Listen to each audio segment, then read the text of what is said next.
Au commencement, on ne sait pas très bien où est le commencement. Alors il y a des doxas qui circulent, qui parlent des approches plurielles de l'enseignement des langues, dans lesquelles on met un peu pêle-mêle, je dirais, l'intercompréhension des langues voisines, comme l'intercompréhension des langues romanes, l'éveil aux langues, avec ses versions françaises et suisses, éole,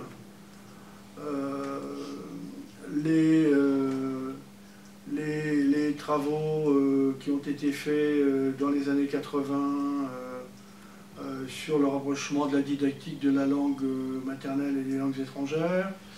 Mais bon, c'est pas très clair. Pour ce qui me concerne, le point de départ est lancé en 1976 en Italie. Je pense qu'on doit beaucoup à la réflexion de nos collègues italiens dans ce domaine.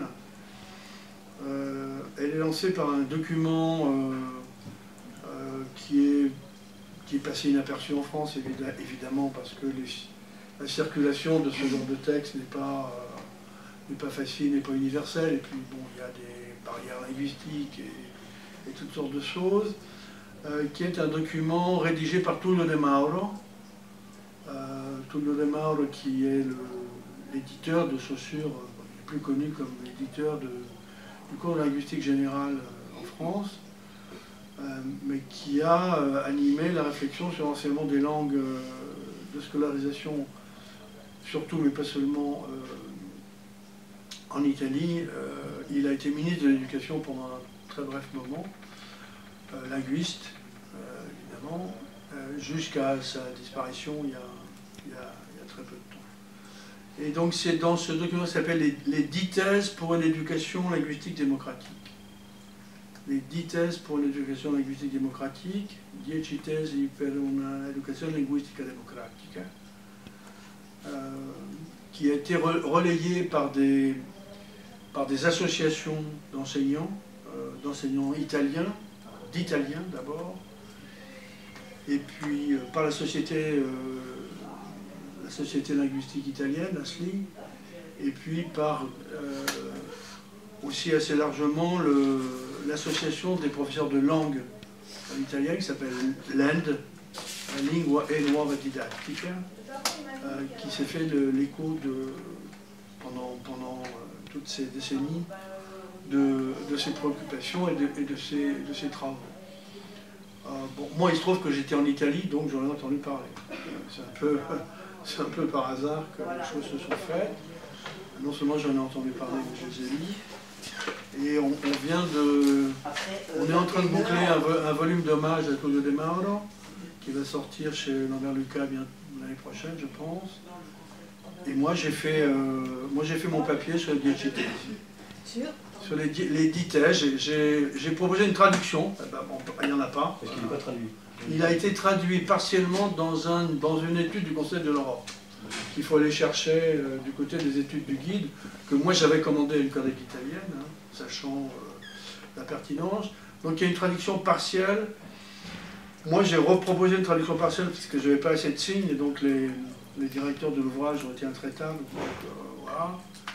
J'ai proposé une nouvelle traduction, et puis j'ai fait un petit commentaire modeste, parce que bon, il y a des textes auxquels il n'y a pas grand-chose à ajouter. Juste pour montrer l'actualité, redire le texte des 10 thesi en utilisant la terminologie d'aujourd'hui, ce qui n'est pas très compliqué finalement. Bon, moi je pense que ça vient de là.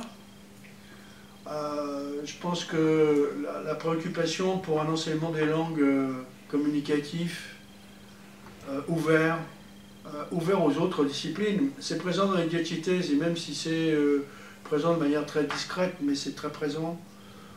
C'est aussi l'ouverture de l'enseignement de l'italien comme langue de scolarisation aux langues étrangères. Donc il y a déjà des éléments de convergence qui sont posés dans le texte, même si l'objectif principal, c'est d'essayer de sortir de l'enseignement traditionnel de l'italien qui ressemble fort à l'enseignement, qui ressemble encore fort à l'enseignement du français comme langue de scolarisation, c'est-à-dire un accent très marqué sur l'analyse grammaticale comme fin en soi, sur la production textuelle de textes qui n'ont pas de réalité sociolinguistique. On peut produire des textes qui n'existent pas dans la société civile, on va dire. Et une étude de la littérature très historique, historiographique presque, qui était dominante. Elle est probablement un peu moins, mais disons que quand même une bonne partie du texte des Dieci Tesi est consacrée à une réflexion sur les enseignements grammaticaux. Mais il y a vraiment beaucoup d'éléments qui permettent de penser à une vision plus large de tout cela. Bon, voilà une petite hypothèse sur les origines.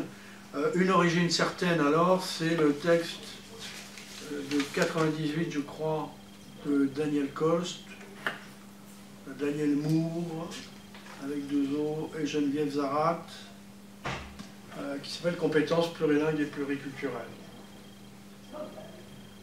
C'est une étude qui a été, je pense, proposée par Daniel Coste,